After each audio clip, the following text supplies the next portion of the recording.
What is good, YouTube? Please let me introduce myself. It is your boy, the one, the only, Fedras. And today I will be teaching you how to fix your frames dropping in Adobe Premiere Pro.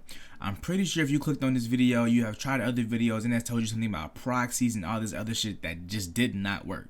So here today, I will be teaching you. So as you can see, I have a clip right here inside of my Adobe Premiere and it looks like shit. It's blurry and everything. Let's press play. You press play, you can't see anything, it's all blurry. It looks like you're watching a standard movie in the back in the 90s. So to fix this, all you want to do is hover over up to view on the top left corner. You want to click that, hover over playback resolution, and make sure it's on full. It's on 1/4, 1/2, it's not going to work. Make sure that's on full. Click view again, go to pause resolution, and hover over full. Make sure both of those are on full, and then you want to check high quality playback. And as you can see, I have all of those there. And let's go check out the video.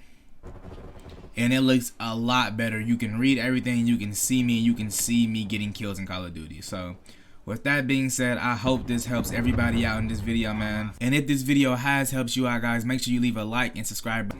And I hope you do enjoy your day. Thank you, and it's your boy, Fedras. Thank you. Yeah, better, yeah.